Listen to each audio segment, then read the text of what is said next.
ก่อนที่สวรรณเขตเฮาจะมีพระธาตุอิงหังขึ้นเป็นมรดกแห่งชาติอันมีคุณค่าทางด้านจิตใจทุกมื้อนี้มีปัจจัยสำคัญอีกประการหนึ่งที่เป็นบทบาทสำคัญต่อการพัฒนาพระธาตุอิงหังให้สวยงามและสมบูรณ์แบบนั่นก็คือการบูรณะปฏิสังขรณ์แต่ละยุคแต่ละสมัยล้วนแล้วแต่สร้างลวดลายศิลปะ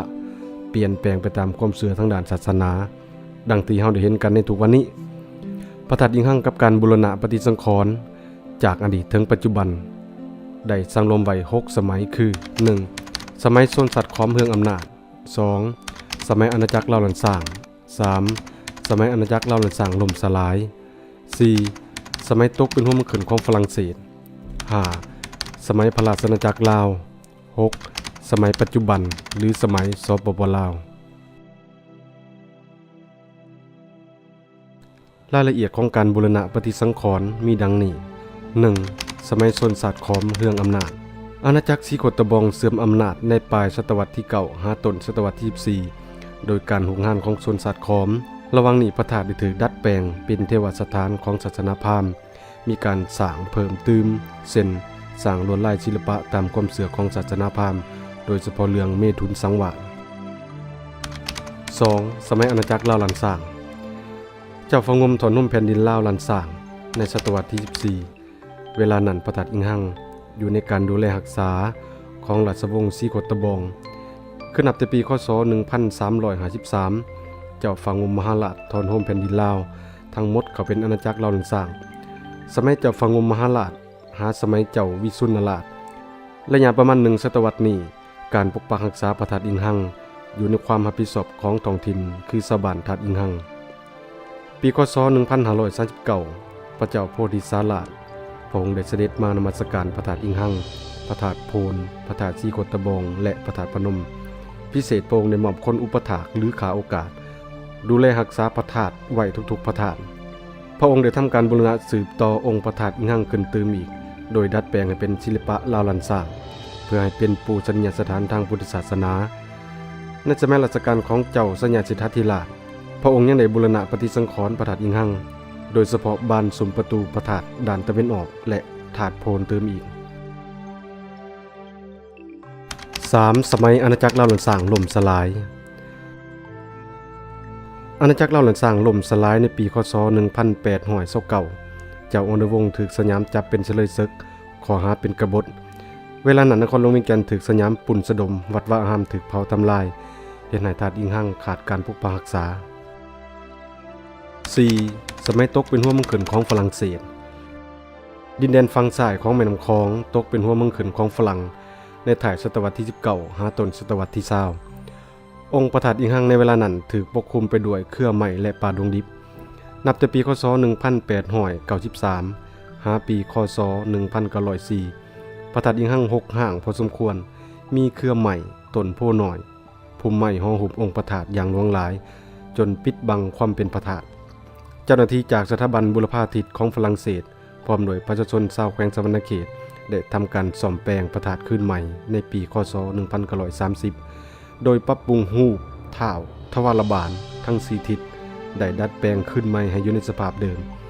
พร้อมทั้งสุ่มประตูทางเข้าและลวดลายไว้แบบเดิมโดยสร้างผู้สืบสานจากสกุลลาวหลันสร้างเวียงจันทร์เป็นผู้ขวดแกะส่วนวงบานประตูเก่าที่ขวดแกะมาแต่สมัยพระเจ้าสัญญาสิทธัตถิราชได้เก็บรักษาไว้ที่หอพิพิธภัณฑ์วัดพระแก้วถึงปัจจุบันในปีคศ1949ท่านเจ้าแขวงสวรรณเขตพร้อมด้วยข้าราชการทหารตำรวจได้ตกลงปฏิสังขรณ์พระธาตุขึ้นใหม่โดยได้ขยายบริเวณเดินพระธาตุให้กว้างกว่าเก่าพร้อมโดยสร้างประตูโค้งและก่อกำแพงแก้วอ้อมพระธาตุในปีคศ1950ท่านเจ้าแขวงสุนทรปฐมวงศ์และยันทันเหลื่อมประสันนะจิตโตประธานอพสลได้แถมสมพันธ์เศรษฐสัตว์ของพระธาตุจาก4สั้นเป็น7สั้นประดับแผ่นค้ำจาก30บาทมาเป็น35บาทในปีคศ1952กรมเรียนอ้อมพระธาตุได้ลงมือการก่อสร้างอย่างเป็นทางการ 5. สมัยพระราชอาณาจักรลาวในปีคศ1960การสร้างกรมเรียนเดินพระธาตุได้สำเร็จลงปีคศ1962ได้ลงมือสร้างหอธรรมสภาอยู่ด้านตะวันออกปีคศ1964 ญาทันอาจสุปโทประธานอพสลได้สร้างประตูโค้งกรมเรียนเติมอีก3ปองคือทางทิศเหนือทิศใต้และทิศตะวันออกการสร้างกรมเรียนสำเร็จลงในปีคศ1985ศรัทธาลักษ์โดยญาพอสิวและญาเมสมเป็นเจ้าภาพทั้ง4ปองปีคศ1980ญาพอหมอกภูมิสวรรค์อดีตสมาชิกสภาแห่งชาติสมทบกับญาทันอาจสุปโทประธานอพสลพร้อมโดยเจ้าแขวงบัวคำสาธุพันธ์ตกลงบูรณะเศรษฐศาสตร์จอมพระธาตุภายหลังได้รับผลกระทบจากธรรมศาสตร์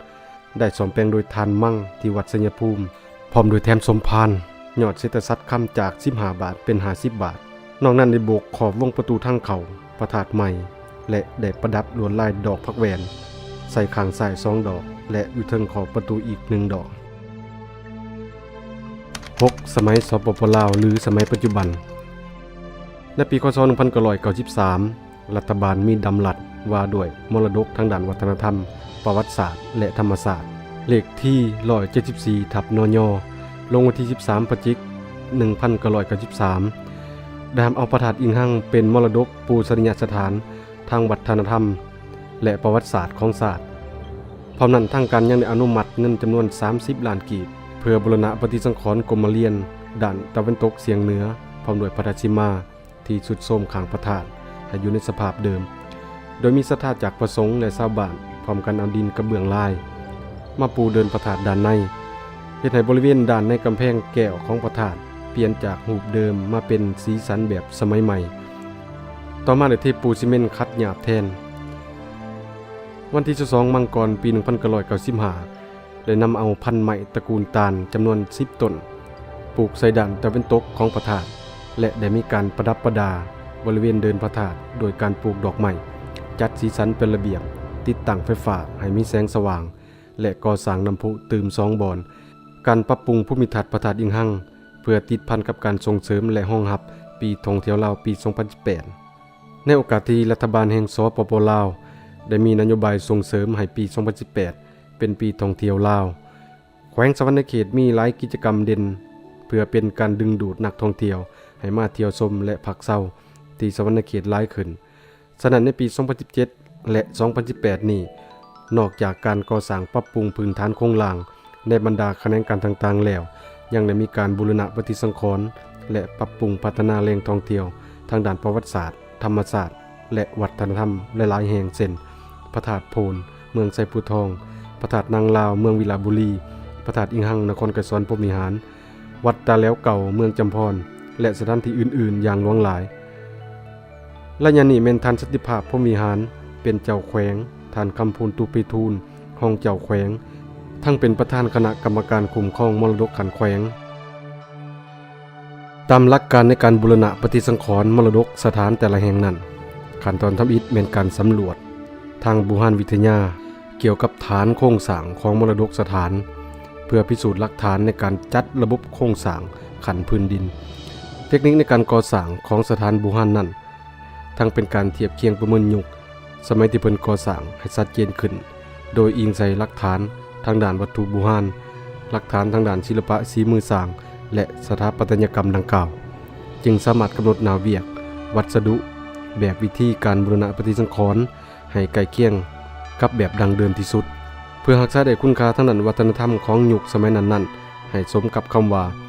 อนุรักษ์รักษาและสืบทอดสิ่งยอดยิ่งมาในตอนเสาร์ของวันที่26ถึงวันที่30 เดือน 12 2017แผนกทวทแขวงสมทบกับกองบูหานวิทยาที่ขึ้นกับกรมมรดกกระทรวงทวทอำนาจการปกครองเมืองและอำนาจการปกครองขันบ้านร่วมกันปรึกษาหารือวางแผนและความพร้อมทางด้านต่างๆเข้าใช้ในการสำรวจขุดค้นทางบูหานวิทยาก่อนการบูรณะปฏิสังขรณ์ลานภายในกำแพงแก้วของพระธาตุอิงหังมรดกแห่งศาสตร์ของแขวงสะวรรณเขตตามหลักการซึ่งได้เป็นเอกภาพกันกำหนดเอา2 จุดในการลงมือสำรวจขุดค้นทางบูหานวิทยาเพื่อเบิ่งฐานโครงสร้างด้านศิลปะและเทคนิคการก่อสร้างวัตถุบูหานและอื่นๆที่เกี่ยวพันกับความเป็นมาของพระธาตุอิงหังดังลุ่มนี้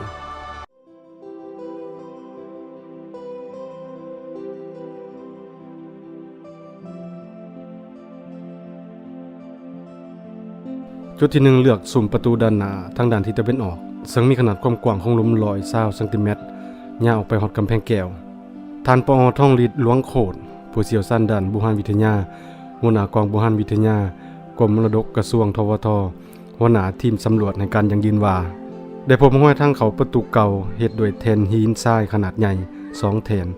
ยองเต็งกันอยู่ติดกับประตูทางเขาด้านในของพระธาตุแทนที่เต็งอยู่เทิงนั้นแม่นขวัดแกะเป็นหูปทรงเครื่องวงเดือนซึ่งไว้หินหูปทรงในลักษณะนี้แม่นใส่เป็นบันไดทางเขาหอโฮงของขอมตามความเชื่อทางศาสนาฮินดูว่าเป็นบันไดขึ้นสู่สวรรค์ชั้นฟ้ามีลักษณะคือกันกับที่พบอยู่ปราสาทหินวัดภูจำปาสักและก็ได้สืบต่อขุดค้นจนหอดสันดินเดิมของลานพระธาตุเก่าซึ่งบ่พบวัตถุใดๆอยู่ที่ความลึกประมาณ50ซนเมตรจุดที่2เลือกอยู่สุ่มประตูทางด้านทิศเหนือมีขนาดความกว้างของหลุม120ซนเมตรยาวออกไปหอดกำแพงแก้ววัตถุที่พบมีคือ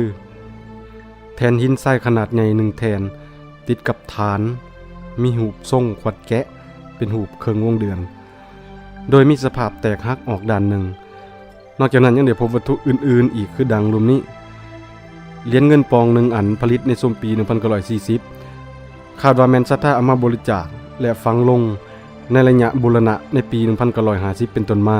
หินทรายขวัดแกะเป็นหูปงูสวง2อันซึ่งเป็นศิลปะของขอมโบราณคาดว่าคุล้นออกจากองค์พระธาตุแล้วฝังไว้ที่นั่นเลยตะเกียงเฮ็ดด้วยดินเผาแข็งขายคือกับถ้วยหน่อย1หน่วยใส่จุดน้ำมันพืชให้มีแสงสว่างอยู่ในกำแพงแก้วในระยะที่ยังบ่ทันได้มีน้ำมันก๊าซคาดว่าเป็นยุคต้นศตวรรษที่20หินทรายที่ขดแกะ1แทนเป็นศิลปะของความโบราณคาดว่ามีอายุการ 1,200 กว่าปีพร้อมๆกับระยะที่ครองเมืองอำนาจและก่อสร้างต่อเติมพระธาตุอิงหังให้เป็นเทวสถานของศาสนาฮินดูในศตวรรษที่9พระประตูหอมน้อย1องค์ล้อมด้วยกัวสภาพบ่สมบูรณ์แตกหักออกหลายส่วน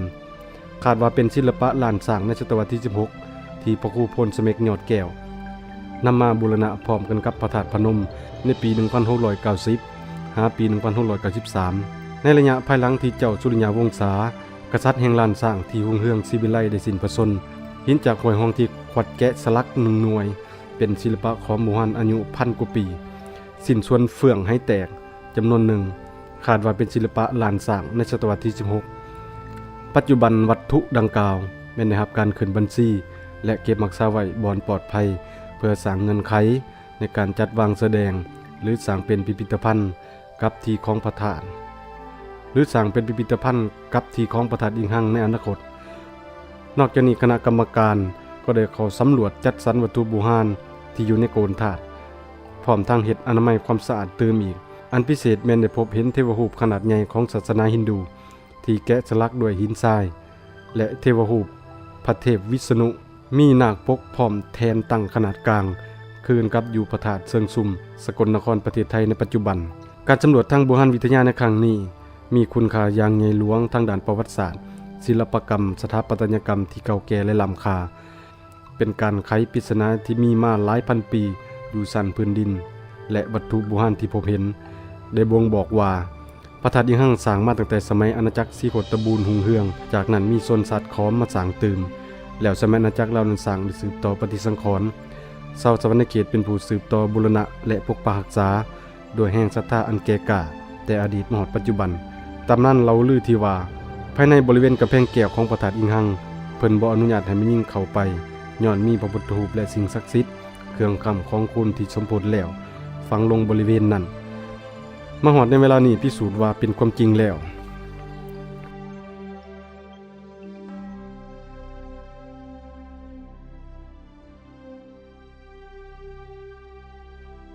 วันที่11มังกรวันที่30มีนาคม2018ได้มีการบูรณะเดินในบริเวณกำแพงแก้วซึ่งโดยการปูกาดินเผาพื้นบ้านจากหลวงพระบางและซ่อมแปลงกำแพงแก้วด้วยปูนประทายเพชรโบราณมีส่วนประกอบจากกาวหนังควายเปลือกยางโบงใบมะขามน้ำอ้อยหมากขามสุกปูนขาวแห่ทรายหอยหองในท้องถิ่นพร้อมนี้ยังมีเวียกระบายห้องน้ำออกจากบริเวณกำแพงแก้วบูรณะซิมน้อยข้างพระธาตุให้จบงามซึ่งทำเมาบูรณะโดยบริษัทนัทวงศ์ก่อสร้างและซ่อมแปลงเคหสถานจำกัดจากหลวงพระบางเป็นมูลค่า432ล้านกว่ากีบสำหรับทุนห้อนบูรณะแม่นได้มาจากกองทุนพระธาตุที่สะสมจากการขายบัตรผ่านประตู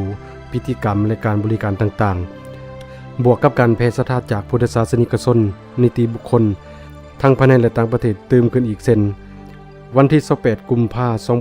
2018นางสาวอ่อนอนงเกษมสุขสำราญแขวงอำนาจเจริญประเทศไทยได้เป็นเจ้าภาพศรัทธาปัวแปลงซิมน้อยข้างพระธาตุมูลค่า50ล้านกีบวันที่25มีนาคม2018มีคณะผาป่ามาถอดถวายซึ่งนำโดยฐานมนนเทพพรประภาประธานสโมสรไทยฮอนดาประเทศไทยมีปัจจัย250ล้านกีบนอกนี้ยังมีครอบครัวทานเสียวสวัสดิ์ธีรวงศ์บริจาค8ล้าน5แสนกีบบริษัทณัฐวงศ์ก่อสร้างและซ่อมแปลงเคหสถาน5ล้านกีบและผู้อื่นอีกวันที่18กันยายน2018ได้เริ่มลงมือเลิกพื้นเดินพระธาตุอิงหังเพื่อทำการปูด้วยดินจีตามทางหญ้างและสวนหญ้าในบริเวณพระธาตุไปพร้อมๆกับการหื้อหลังคากรมเรียนเบื้องตะวันออกและเบื้องตะวันออกเฉียงเหนือ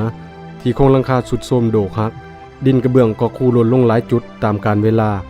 การบูรณะเดินและกรมเรียนครั้งใหญ่ในเทื่อนี้แม่นบริษัทเรามีไซกรุ๊ปภายในแขวงสะวรรณเขตเป็นผู้รับเหมาการเลิกเดินล้านพระธาตุอิงหังได้พบวัตถุโบราณที่ฝังอ้อมแอมกำแพงแก้วหลายรายการในครั้งวันที่27เดือน9 2018และครั้งวันที่1เดือน10 2018เทศด้วยทอง26องค์ปังมันวิสัยสมบูรณ์พระพุทธรูปเทศด้วยทอง17องค์ปังมันวิสัยสมบูรณ์พระพุทธรูปเทศด้วยทอง11องค์ปังมันวิสัยสมบูรณ์พระพุทธรูปเทศด้วยทองอีก1องค์ปังมันวิสัยสมบูรณ์พระพุทธรูปเทศด้วยทอง1องค์ปังสมาธินี่ก็สมบูรณ์พระพุทธรูปเทศด้วยทองเหลือง20องค์เป็นปันมังวิสัยสมบูรณ์พระพุทธรูปเทศด้วยทองเหลือง5องค์ปังมันวิสัยสมบูรณ์นี่มัน10รายการใหญ่ในหันก็มีรายการย่อยรายการย่อยๆดังที่ผู้ขาได้เสนอไปนี้บาดนี้สลับสิ้นส่วนต่างๆของพุทธรูปที่เฮ็ดด้วยทองนี้มีอยู่26สิ้นมี22รายการที่บ่สามารถระบุปังได้ที่เสนอผ่านไปที่ว่าระบุปังได้และระบุปังบ่ได้นี่ก็มี1สิ้นส่วนพุทธรูปเฮ็ดด้วยทองมี25สิ้น2เสียนพุทธรูปเฮ็ดด้วยทอง1สิ้นสำหรับพระพุทธรูปที่เฮ็ดด้วยเงินรวมมี12องค์มี2รายการสมบูรณ์7องค์บ่สมบูรณ์5องค์ประกอบด้วยดังนี้รายการใหญ่อย่างที่1พระพุทธรูปที่โอบด้วยแผ่นเงิน1ปาง1องค์เนาะเป็นปังมันวิสัยบ่สมบูรณ์รายการที่2เฮ็ดด้วยแผ่นเงิน1องค์ปังมันวิสัยบ่สมบูรณ์พระพุทธรูปด้วยรายการที่3เฮ็ดด้วยแผ่นเงิน1องค์เป็นปังมันวิสัยบ่สมบูรณ์อันนี้มาแบบนี้ตัวที่เหลือจากหล่อเนาะมันแกะออกจากเป้าหล่อนึงเนาะก็เอาไว้เพราะว่าเครื่องที่ทำมาล่อเราไม่ได้จิ้มเลยมันต้องไปฟังไว้กันเสียนตัวเมื่อกี้นี่ดิตัดช่างนี่แหละตัดช่างเนาะบ่เป็นชี้โคตรเนาะโอ้ไม่หมดนี่เว้ยเบิ่งเดียวนี่ไม่หมดแต่ว่านี่ไข่คือคำแรกแสกแรกคำนี่เห็นบ่บ่ให้บ่อยากให้ต้องปานใดถ้าต้องมันก็ได้ทุกอย่างครับมีอันนั้นก็จะต้นลายบุกคำเป็นแผ่นโอ้มีแผ่นเพราะอันนี้มันมีแบบเดียวจังได๋ก็เป็นคำมดจะได้กระถางเบิดเนาะแล้วได้สำลีล่างอันอย่างมันเอาเมียนี่ก่อนต้องรักษาดีๆเดี๋ยวนี้พอรายงานพวกเฮาได้เห็นกระแจ2ชั้นเนาะดอกนึงมอบให้ทั้งแขวง